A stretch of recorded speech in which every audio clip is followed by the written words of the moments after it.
My name is Brianna Lafferty, and my crazy journey involved metaphysical experiences, paranormal experiences, a rare, chronic, incurable neurological movement that all those led up to my near-death experience, which really propelled me into a passionate career as a death and spiritual doula. I know you mentioned that this was an incurable disease that you couldn't recover from, and you now are recovered. So just let's backtrack a little bit. What was the disease and how did it affect your life? Yeah, it took 8 years to get diagnosed. The symptoms started when I was 10, and I was diagnosed at 18 with myclonis dystonia. And that is a rare, incurable neurological movement disorder. And between my near-death experience and some more spiritual learning and diving into learning, I was able to actually cure this disorder. There's a lot of symptoms, and for a long time I was getting like 8, 10 different labels of all these disorders. And my mom she grew up in a medical family household and realized that it's got to fit in Occam's razor, meaning the simplest possibility that explains the most. And so I had tremors that were so bad that I wasn't able to text, type, do my eyeliner, put in earrings, button up my clothes. I tremored so bad, like advanced stage Parkinson's. I would also have involuntary muscle movements, which could turn into non-epileptic myoclonic seizures. So, I mean, just twitching all over the place, flopping around like a fish. I would hit walls, myself, doors. I would throw things. I broke so many phones and glassware and just a lot of things. And it was very painful because I would hit things. And I'd also have muscle rigidity. And that's, that would be generalized. So in my shoulders and my back, it was as hard as a board. So even if I got a deep tissue massage, it would only last for about 5 minutes before my muscles just re-seized. And I had them in the palms of my hands, the soles of my feet, my calves, my forearms, my neck. And then I also had nerve pain. And I described it as a Christmas tree with 2 sets of lights on it. One strand is just constantly lit and the other ones are blinking. And wow. The tree was my body and the lights were those pain signals. So those were the physical symptoms. But then we move into the psychological issues, and it came with extreme insomnia. I mean, chronic, 0 hours of sleep for days on end. Anxiety. My heart felt like it was going to race out of my chest, and it beat so fast that I thought it would just run on out of there. Depression, OCD, and all of this is because what's going on in the brain is, one, the brain is super overactive. It's consuming all the glucose. If you see it on a scan, a normal brain consumes like this much glucose, and a myoclonic brain, like the whole brain is lit up. Wow. And then the dystonia comes from the axons, where the signal isn't going from point A to point B. And it's usually a genetic defect. So the brain is incorrectly wired, which is why it's incurable. You can't just go rewire a brain. Well, that's what conventional medicine says, at least. Yeah, absolutely. So you say it started around 10. Is there like a trigger for it, that something happens to trigger that wiring, or is it something that just started showing over time? Yeah, so other people with the condition, it can start as soon as birth, in early ages, like 3. A lot of people end up showing symptoms around puberty, so that the puberty is sometimes the trigger. So, it could have been an environmental trigger, or just puberty kind of turned on that gene, and I started showing symptoms, and the symptoms just continued to progress up until I was able to heal from it. Okay, so obviously you're in a lot of pain and you now have this near death. What led you to the near death experience? Yeah, so it was 16 years of, living in this chronic illness. My body is already fatigued. I'm already pretty hopeless. Conventional medicine that said there was nothing they could do for me. I tried all the medications, a ton of holistic options or alternative medicine treatments, Chinese medicine, Reiki, hypnosis, acupuncture, chiropractic, the list really goes on. So I'd kind of given up hope, and I had a feeling this condition was going to kill me. And I just had this deep rooted feeling that I would not live past 28. And, I told my mom this since I was young, and she was always pretty freaked out. But then you compile that with these paranormal experiences I also, had. And I started seeing ghosts when I was young, and then I stopped seeing ghosts and started seeing more demonic creatures or dark entities, depending on, what culture or religion tells you they are. They were just very dark and very malicious. And I started seeing those. And a previous owner of a home we lived in, their kids played with an Ouija board. And even though Ouija boards were not intended maliciously, they have unexpected consequences, such as opening portals that we don't really fully comprehend. And so we believe the portal was opened in this home, and I was already sick. I was already tired. You throw an illness on top of a girl starting puberty, puberty's hard enough. So I had no energy shield. I had no awareness. Our church didn't teach about, dark entities or ghosts or anything. They just said, oh, if you're saved, you won't be hurt. You won't be harmed. So I wasn't really worried about it. And some entities from that portal ended up attaching to me in my illness and in my vulnerable state. And as the years went by, even more came in and attached, and they were very oppressive.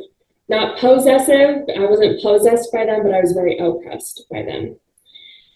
And we were still looking, for options and anything that could possibly cure my illness. And I started seeing these entities around the same time that my symptoms started. So we weren't really sure which came first, if it was the entities that caused the illness or the illness that allowed the entities to come in. We weren't really sure, but I had basically tried to run to go live out the rest of my life as best as I could. I basically went to another state in the US to die because I knew I was going to. But as I'm there and I'm really struggling, my mom finds a thing called a spirit release therapist. And they are practitioners that are well-versed in how to release these spirits who have attached to, vulnerable people or people in general. And she found that sometimes these entities can cause these rare, incurable, crazy illnesses. And, why not try it? Other people who had kind of unexplainable, untreatable illnesses have been miraculously cured through spirit release therapy. So we tried it. We were warned that I could get a little sick, flu-like symptoms. Only, 6 years later, do I understand why. It's a movement of energy, and we're energetic beings, so you change energy drastically, and you can have physical symptoms. But I didn't understand that then. And the energies that had been attached were very powerful, very dark, and very angry. They did not want to go. So I ended up getting very sick. So I'm already sick with this illness. I'm a chronic insomniac who's fatigued from not sleeping. I'm now being harassed by these entities that are attached, because the more she worked at releasing them, the more angry and vicious they got, and they started attacking me. And so you know that on there. And this was going on for 3 weeks, and I became so flu-like sick, but I knew it was because of this therapy, so I wasn't going to go to the doctors. Doctors never helped me anyway. So I was just like, well, I'll get through it. Like, I've gotten through everything. And for about 72 hours, my mom had been on the phone with me praying and trying to pray some relief to come my way. And just, it was getting more and more hellacious. So 2 in the morning on April 27th, 2017, I told my mom I was going to hang up to try to get some sleep. She is a wonderful, wonderful mother. I said that because I knew if I said, you need to get some sleep, she wouldn't sleep. I knew I wasn't going to, but I told her that, so maybe she could get some sleep. And when we hung up the phone, I was so exhausted. And in this state of exhaustion, I cried out. I cried out with everything. I gave up. I realized I couldn't do it anymore, and I couldn't fight this fight. And at the time, I was kind of thinking this demonic fight, but I think my soul knew I couldn't do the whole fight anymore. I could no longer do the illness. I couldn't do the paranormal craziness that I've been experiencing, and I just couldn't take it anymore. And at this point, I cried out, and I didn't know who God was. He never answered my prayers before, but I said, I can't do this anymore. It's in your hands. I didn't know who I was talking to, but I called out because I always believed there was something out there, but you know, I wasn't sure what it was. So I called out and I just said, I'm done. I can't do it. And in that instant, as soon as those thoughts came over me, and I meant it with every single part of me, my soul, my heart, my mind, my body, there was a silence and a peace that just came over me. It was, these things had been ripped away from me, and there was silence, and it was like 1,000 stadiums had all been shushed, and people being whipped, the people being me. All the whippers were halted, and these 100-ton boulders had been lifted. It was the first time in my life I felt complete peace and serenity. And it was just so, it was ethereal. It was undescribable. And then I started feeling some tingling on the palms of my hands and my feet. And that's when I heard this big booming voice. And I'm not external, not really internal, just there, said, "Are you ready?" I didn't even hesitate to say yes. Something happened. Something answered my prayer. Yeah, yes, of course, yes. And as soon as I thought yes, once again, didn't hesitate, I left my body. And I was completely detached from this human form, Bree. I was unaware of Earth, and I was in this beautiful black velvety void. And I don't know why I say void. It's like nothing was there, but everything was there. It was like there was so much light. It had collapsed in on itself, and it was pure energy. And in this darkness, I understood. I met the Creator. I met the God. I met the Source. I met the entity that answered my prayers. That had just saved me, and I knew that I was home. And it was nothing but love. Just pure love. There was absolutely no judgment, no pity, nothing but love, and it was amazing. And even though I was unaware of my body and Earth, I still had this conscious thought, am I dead? And out of the darkness, these monks appear. They're sitting cross-legged, and they've got these beautiful robes on, but they're not saying anything, but they're kind of laughing at me. And it would take me 5 years after this experience to realize they were laughing, because there's no such thing as dead. There is no such thing as death, only a transition of energy. So how silly is it to ask if you are dead when death doesn't exist? But I didn't understand why they were kind of laughing at the moment. I just thought, oh, okay, that's curious. And transitioned into this beautiful, vivid, bright, ethereal blue tunnel filled with ones and zeros. And I'm going through this as a soul body. So I don't have a body in this void. I don't have a body in this tunnel. I'm just energy. And I'm seeing ones and zeros all around me going at like warp speed. And I get the sensation that I'm being downloaded with all this information. Not aware of what specifically the information is, just that I'm being downloaded and it's a lot. Then I end up in this white area, this white room. It's not really a room, but I don't know how else to describe it. And I feel the presence of a master teacher behind me. And because of my upbringing and my culture, you know, I recognize that presence to be something like Jesus. But I feel, you know, depending on your upbringing and your religious context, it could be Muhammad, Krishna, Muhammad, these ascended master teachers, basically. And in front of me, there's this huge pile of black numbers, and they're giant numbers. And I finally have a human-like body again. And I reach down and pick up these numbers, throw them up in the air, and say, no wonder you love creating, because I realized that the universe is created in math. And I just was so fascinated and so overcome with joy about this fact and this knowledge. And it's like, I love creating too.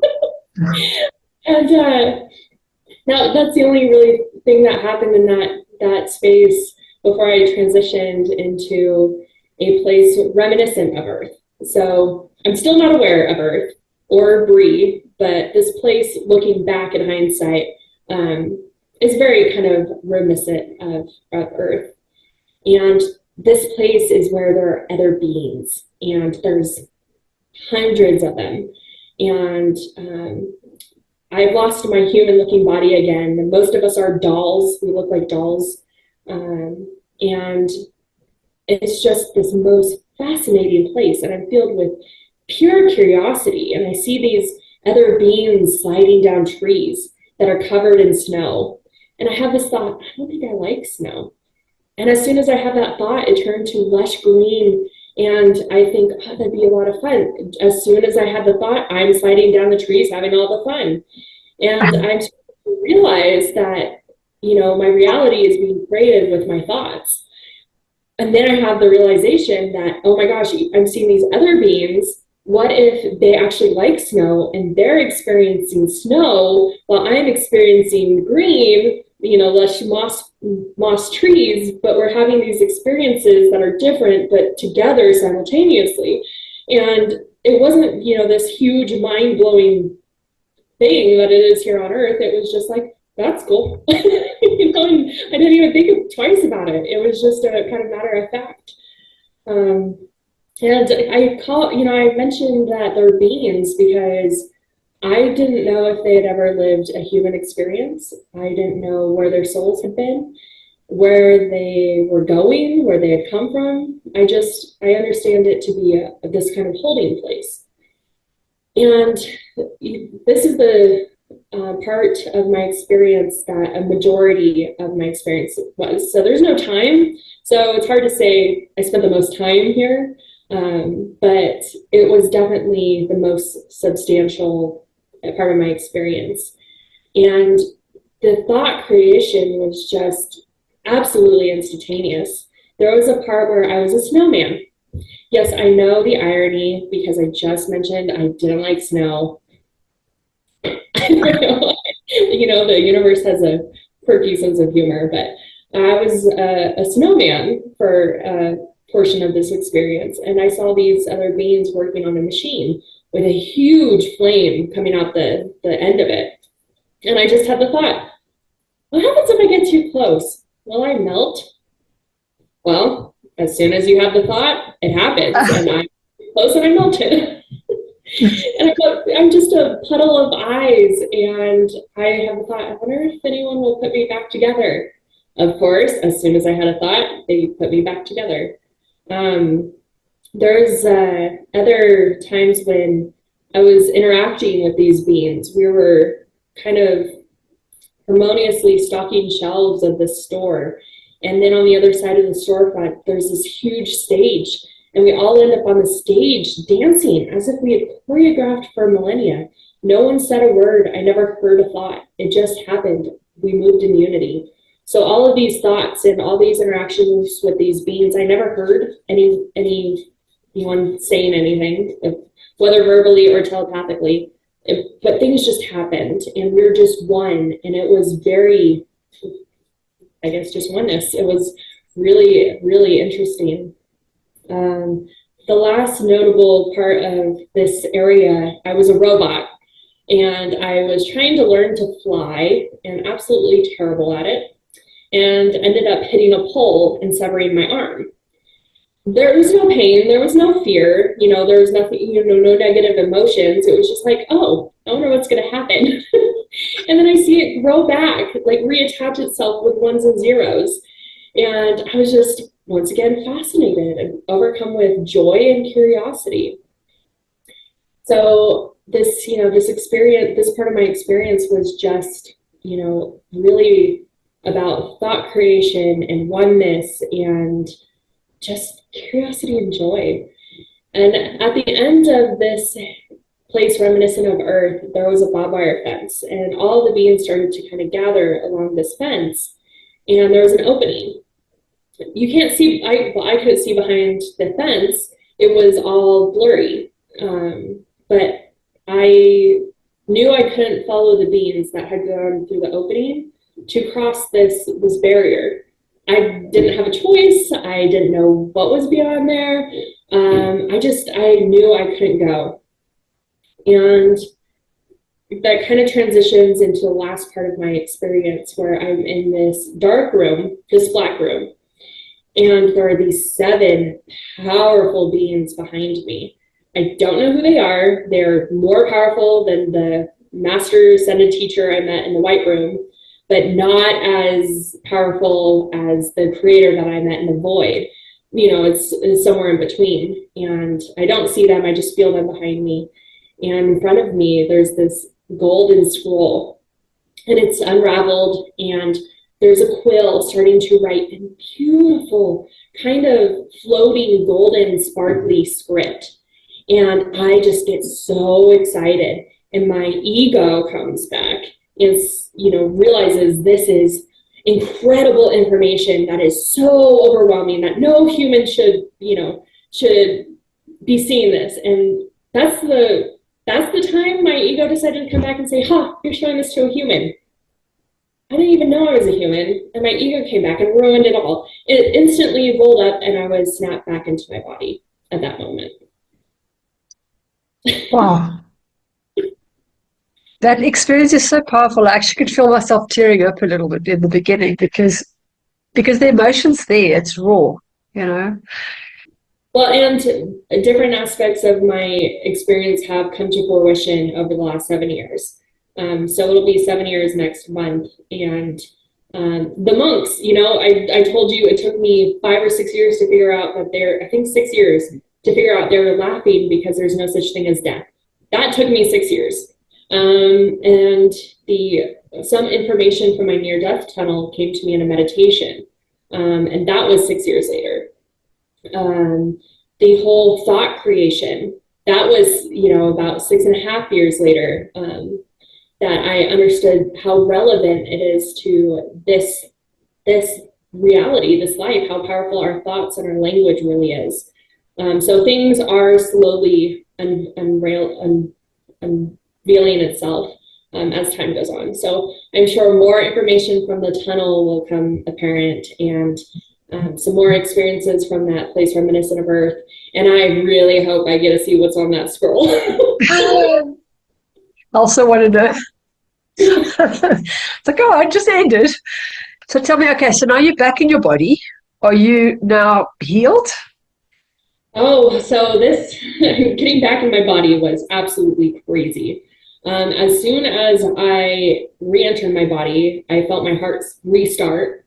So, even though I wasn't in a hospital, I know that my heart stopped because I felt it restart. And that is a really weird feeling. And even though I didn't know what just happened, I knew that I had been gone from my body, and I was positive it had been weeks or months. And I was petrified to open my eyes. I thought my family disregarded my wishes to be cremated, and they buried me, and I'm going to have to fight my way out of a coffin underground. And then I start freaking out because, oh my gosh, this is how you hear about the stories who are people who are buried alive, and this is where the tales come from. And oh my God, I'm buried alive. And, I haven't moved, at all, and I haven't opened my eyes, and I'm just freaking out. And so before I open my eyes or find out where I am, I try to do self-hypnosis. I tried begging to go back. I tried slowing my breath. I tried relaxing my whole body. I tried to leave again. And nothing was working at all. And there came a time where I just realized I had to open my eyes and figure out where I was and what I was going to do. When I opened my eyes, I was still in my bedroom. And then I was like, well, okay, what day? I felt like I had been gone for months. And I was like, is it, a couple weeks later? Is it, I just had no idea. So I looked at my cell phone, and it was the same day, 8 minutes later. And I was just like, what happened? Yeah, because there's no time. There's no time on the other side. So it's just a feeling of an experience. I suppose that's what time travel is, right? You just jump there, jump back, nothing changed. Okay, so what happened next? Yeah, so that was the first re-entering my body craziness. And then my mom had flown down because she knew I was really sick. My mom and dad had come down. They knew I was in trouble. My dad heard from God, which has never happened before, and God told him I was under a demonic attack, and they flew down to see me, and I shared with my mom about this experience. And I knew nothing about, near-death experiences or spiritually transformative experiences, really out of bodies. I knew a little bit about, people who had died for, whatever reason. And my great grandma had 3 near-death experiences. But the only thing I ever knew about that was she came back saying, watch your words, and we're not meant to know everything. To a young, and I never knew my great grandma. So, these had just been brief stories. She never shared, she never went in depth. I mostly heard about the ramifications that happened in her life because of them, not her actual experiences. So I told my mom, and my mom had known, she'd done research on these different types of experiences and was very familiar with some different near-deathers and their stories. She's a huge researcher, has always been. Her mom got her interested into the spiritual metaphysical world, but she stayed pretty quiet because she didn't want to get in trouble with the church. So she was always pretty quiet about all of this, but she early on helped me understand that when I saw auras, that there were gifts, and, she tried to understand what I was seeing with these entities and ghosts, and my sister saw them too. My sister and I never told each other, but we both told her. So she was in the background trying to figure out what was going on with her kids. And so she suggested, she's like, I think you had a near-death experience. And I was just like, no, that's not what happened. Even though twice in my experience, I realized I had died. And, that would take years later to realize as well that my consciousness knew what had happened. But then I came back with even more gifts. I came back with medical intuition, and I could feel what was wrong with somebody. I felt it very real in my own body. If we went past a car accident, I could tell where the person was injured or if they had survived the accident. If they had whiplash, if they had seatbelt, issues. And, it was very overwhelming. My dad has a bad knee. I could feel his knee. Just the list goes on. You have a pain, I could feel it. I could hear plants. I could hear their feelings. And that's crazy, right?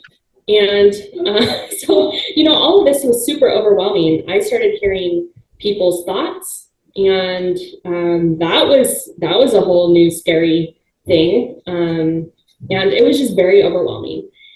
I was confused by the density of this place. Walls really freaked me out. I was constantly like touching walls because I didn't understand their solidity. I felt like I'd been stuffed into a sausage casing. So the first year was incredibly difficult, and I actually tried to take extreme measures to get back to this place. I tried to commit suicide to go back home because it was so difficult. So because I'm in this whole realm of survival, I didn't realize I didn't have symptoms of myclonis dystonia. Wow. I was in a whole other world of confusion and just didn't even realize until my attempt was unsuccessful and I realized I needed to be here. And that attempt actually left me with a traumatic brain injury that I had to recover from for another 6 months. And only after all of that craziness did I understand, like, oh my gosh, I don't have any symptoms, which was a daily, second, every minute kind of phenomenon. That's how much confusion I was in, though, after this experience. Was I didn't even realize I didn't have these pains. And again, I had other people's pains. So, I finally was like, well, maybe something happened. I'll explore this near-death experience that my mom said I had. And I went to an IANS conference a year later, the International Association for Near-Death Studies. And it was great. I heard all these amazing stories, met amazing people, but no one had my story. I didn't feel like that's what happened. Like I know for a fact that, I had this experience. And especially with all the hellacious things and experiencing the demons and being exhausted and dying alone, I felt like this, they weren't my people either. I felt alone. So I did one more thing to try to kind of understand what was going on. And so I tried one more thing. I thought, maybe talking about it would help. So I went and I was interviewed on Jeff Marr's podcast. And I was back in my old career, even though all this crazy, tumultuous stuff happened, I still worked really hard at, building the American dream, climbing the corporate ladder and, just doing your job very well, work and home and work, sleep, repeat. So I did that throughout this whole thing. And I was back there at the time, but Jeff Marr was still pretty small at this point. And so I thought it was safe that, my coworkers wouldn't know. I hid my illness. I hid my experience. I thought it was a safe place. So knowing about Anita Morjani and some other people who had miraculous healings from near-death experience, I went on excited to share that my experience had cured my incurable disorder. And about 6 months later, it came back. And it came back with a vengeance. It started slow, but it, little twitches here and there. And, it grew just like it grew when I was 10, and it had come back.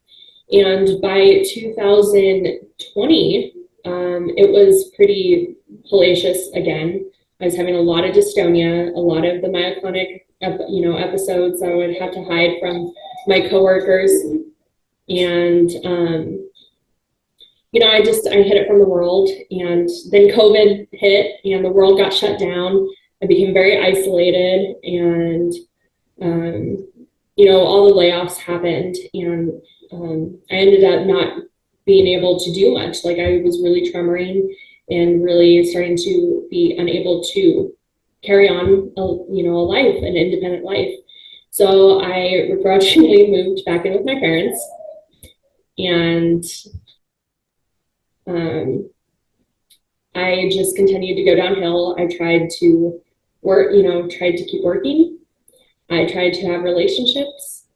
I tried to be independent, and everything was just failing. I felt like a failure. I felt like a fraud. I had shared that, I was cured and then I wasn't, and my work was failing. My relationships were failing. I felt like I was failing. So that led to my mom, once again, always researching, always a warrior. And she found a gal that was going through deep brain stimulation surgery again for her myclonis dystonia. Well, I was in really rough shape. I was not able to walk. I wasn't able to type or text. I was tremoring. I was exhausted. I was in pain. I really didn't know, how I was going to live a life like this. But I still had this weird reservation of hope, and ended up communicating with this gal. She introduced us to her neurologist. Her neurologist was like, oh my gosh, you need this surgery. You've needed this for like ever, like 20 years. Let's get you fast tracked. So I got the surgery and it was pretty successful. But it came with a warning that myclonis dystonia is very cunning and clever and loves to find a way around the surgery to recreate itself. So only a year after the surgery, I needed to go back and have like this emergency appointment with my neurologist. And I figured that I was fine enough. That the surgery did better than anything else I'd ever done. I was going to work on my internal self. I was going to let the doctors. I finally had a good team. I mean, I'm talking 20 years of pretty bad doctors. There's a couple good ones here in between, but most of them either just didn't care, had issues of their own, prescribed dangerous medications, just these really bad experiences. There were a few very, very great ones that helped me out along the way, but I had a great team. I had a great primary care doctor. I had a great neurologist. I had a great surgeon. I had a great team for once. So I'm like, okay, I'm going to let them deal with my body. I'm going to start working on my subconscious mind and, more internal work. And even though I'd looked into meditation before and some hypnosis, I knew there was more I could do, and I just needed to find out how. And the universe sent me this amazing woman, and she coached me for a month and said, you need to go to this meditation retreat.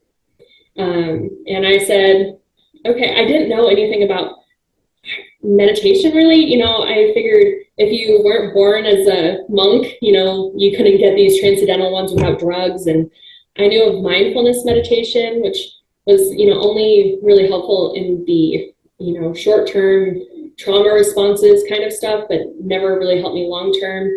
I loved hypnosis. I even practiced some self-hypnosis.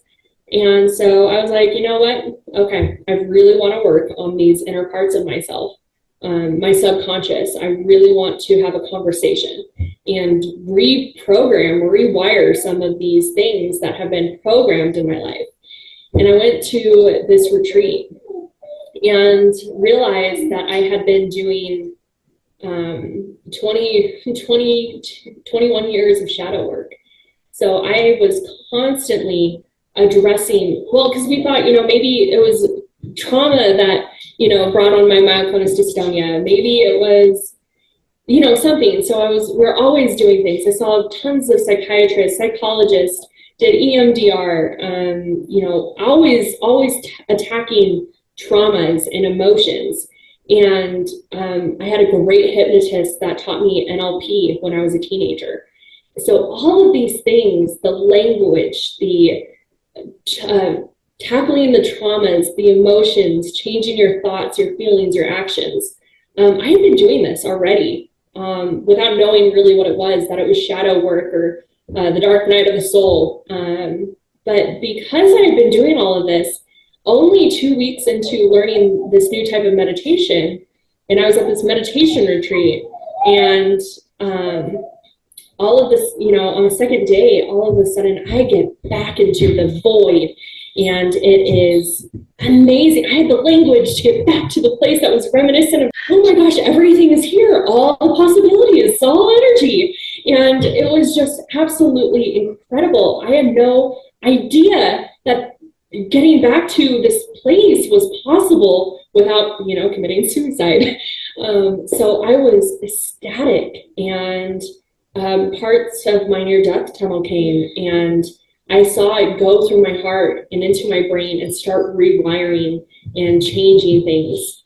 And then at this meditation retreat, I got more language and more understanding that healing is possible for anyone.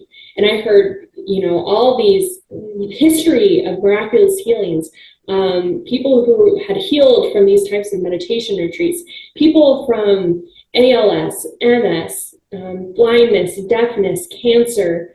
The one that really piqued my interest was Parkinson's, because myclonis dystonia is so similar and related. Yeah. And even the brain, it's very close. That's why the surgery I had was originally invented for Parkinson's patients. So that piqued my interest, and everything started making sense when I was a kid. I really clung on to the fact Jesus said, you can do all this and more. I was like, oh, I can do all this and more? I build people. I can move, I can change objects, I can change matter.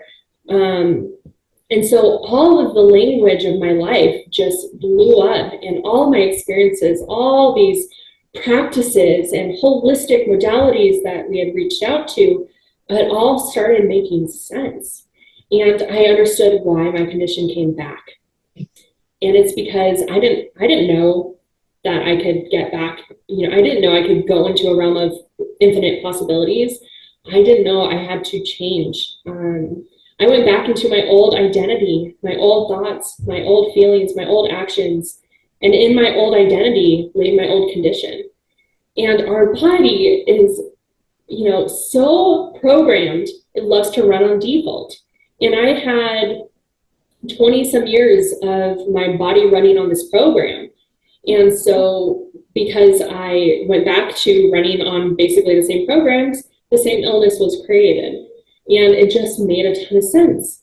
And then, of course, by being able to understand all of these different things that played a huge role into my healing, I understood I also needed to learn how to heal myself so I could help others. I could teach others how to heal themselves, because it is absolutely possible. There are so many conditions, and it's not even through just meditation.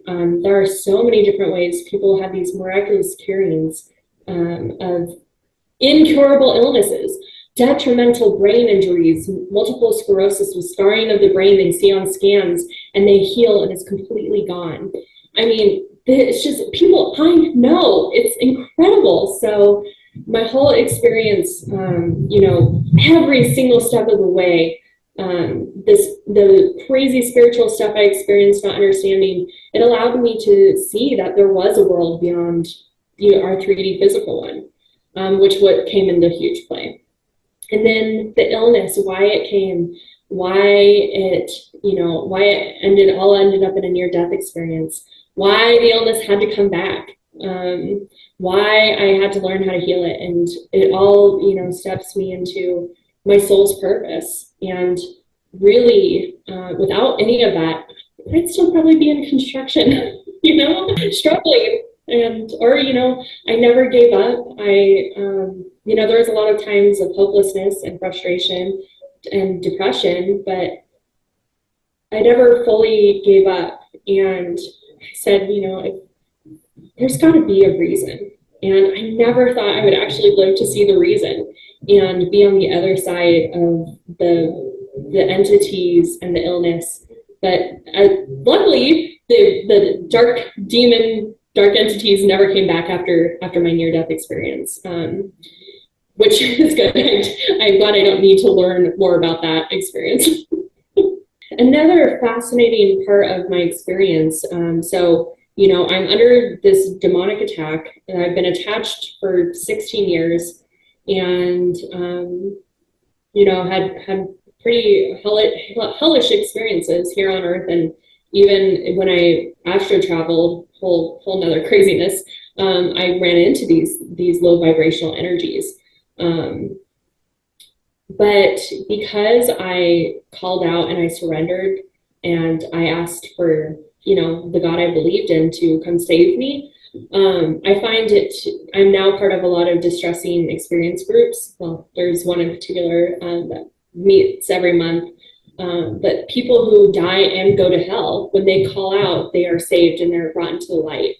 I think that happened to me just in the earthly realm, because they were ripped from me. And in my experience, I was renamed to 1048.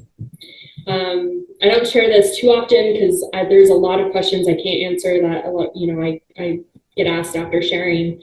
But I think a few weeks after I came back and shared with my mom and sister about this experience, I told them, so I was renamed. And, thinking about it doesn't sound too crazy because I was raised with the Bible, and several people in the Bible have been renamed after experiences with God and Jesus. Yeah. So it wasn't too crazy. The crazy part was I was renamed a number. And so I didn't understand the importance of it, but my mom, who also loves research and loves just anything she could get her hands and mind onto, she had read and kind of studied a little bit about the geometry of the Bible, or numerology of the Bible, the significance of numbers.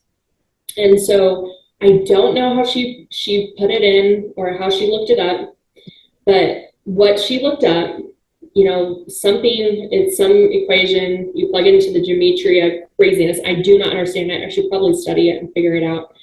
But she plugged in 1048 and it put her to 2 Samuel 22:18. For he saved me from my strong enemy, from those that hated me, for they are too strong for me. And it just came over us like a crazy wave of electricity. Like we were all just... Yeah, I just got goosebumps. Yeah, I get goosebumps every time I talk about it.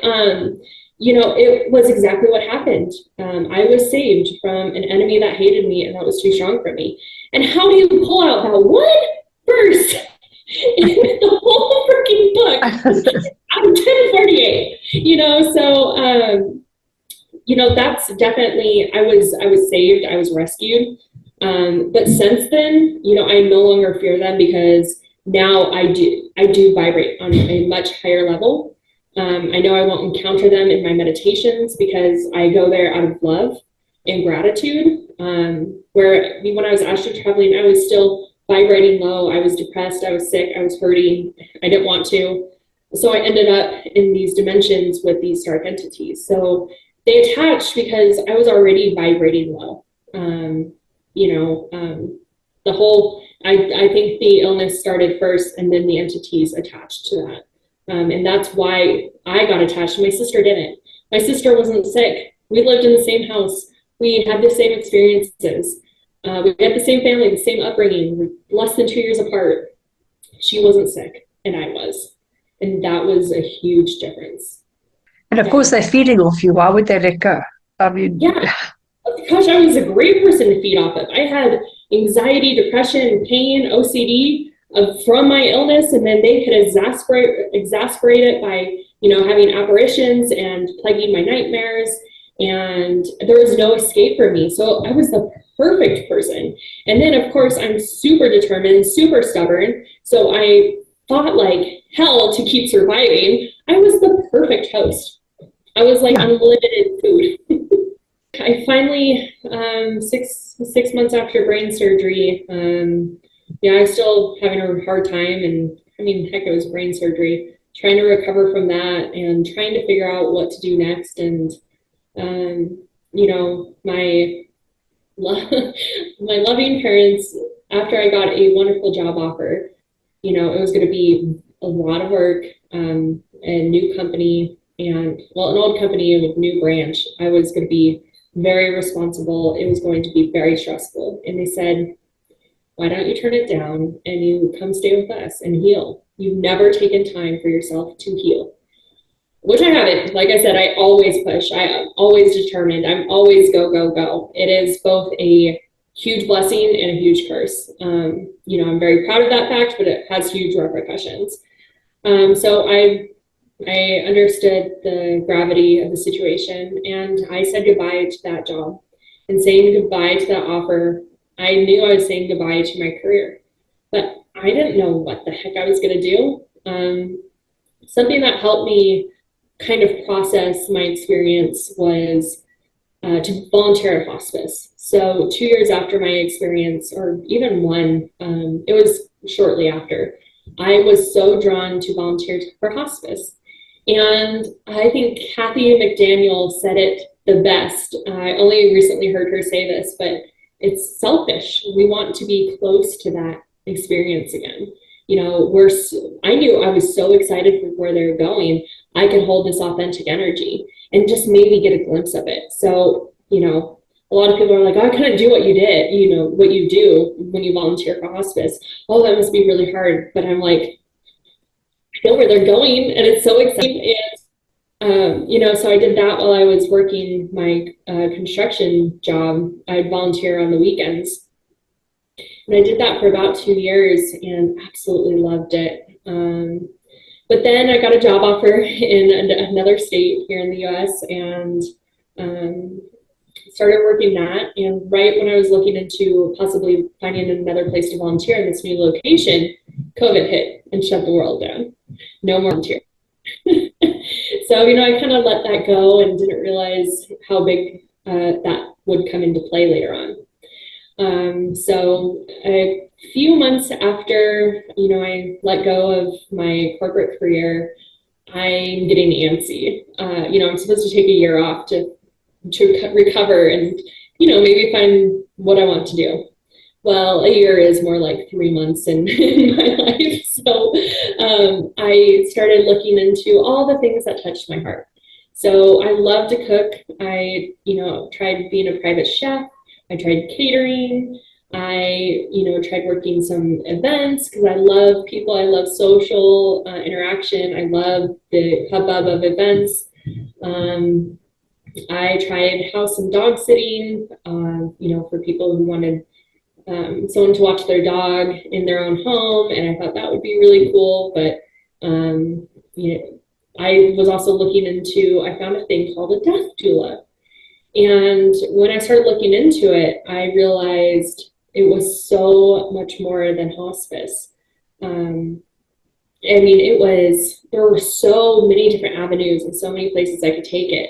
So there's no regulation, at least in the US, for becoming a death doula right now. It's not a regulated field, but I thought, you know, it'd be nice to get a certification anyway and have a little, you know, more in-depth training and knowledge of it. So I took a course, beautifully written, got certified as a death doula, and launched, you know, a little death doula business.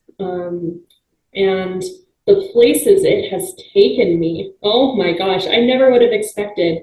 I really expected, you know, I'd be privately hired to help people transitioning, you know, in that last stages of their life. But it's ended up being so much more. I have been able to help couples plan for, you know, accidents and help them have that conversation about what they want, you know, if they're incapacitated. You know, do they want life support? Do they want life-sustaining measures? How long do they want it? Why? You know, have these conversations that sometimes couples just don't have until it's too late, and then they can't have them, and then their loved ones are struggling. So these advanced directives. And then I've had quite a few clients that really are struggling because there's a disconnect in their family. You know, we all have family relationship issues. It's part of the human experience. But trying to deal with that, and, you know, they really want their grandkids to know who they were. They don't want their spirit or their willpower and their knowledge just to fade out of existence with them. So I've helped them create legacy projects. I've been asked to accompany clients on bucket list trips. So I knew that I would love to help them plan bucket list trips, but I didn't imagine I'd be asked to accompany them as, you know, support and as a death doula, as a confidant, you know. So I got to go on my first ever bucket list trip, and not only was my client so elated with the whole experience, but her family was appreciative. Their family didn't have the time, the energy, the resources to be able to take, she's, you know, almost 90. They didn't have all the things they needed to be able to do this for her, where I could. And that was such an incredible, honoring moment. Of course, you know, I get the typical death doula request, you know, helping planning living funerals. I'm also an ordained minister, so I can lead funerals, whether they're living or post-death funerals, memorials. And of course, if, you know, someone's in the hospital, I have a to-go bag packed, and I am there. I am there as long as you need me. Whether that's, you know, if you call me and, or someone calls me and says, hey, this might be the end, I'm there. And if it turns out to be the end, I'm there. If it turns out to be, you know, something else, you know, I only leave when it's appropriate. So when they're calm, they understand next steps in transitions and stuff. I've been asked to help move people from nursing homes that have closed down. Gosh, just the extent of all these things I get to do for people where there's not a lot of resources in this industry. And then adding on the fact I now know how to teach people how to heal themselves. Now I'm not just a death doula, I'm a death and spiritual doula. So whether you're, you know, transitioning out of this life or you want to prepare for that, I can help you there. Or if you still have a lot of life to live and you're suffering from a chronic illness, you know, I can teach you the ways that you can break free of it. So it is the most amazing thing to finally be living my soul's purpose. I just saw a quote that you will never settle into something you weren't meant to. So my corporate career, my, you know, all these other things that I've tried, I wasn't meant to settle in it, or I never settled in it because I wasn't meant to. And it is just so peaceful and exciting to know that I'm just in the flow with what my soul really wanted for me the whole time.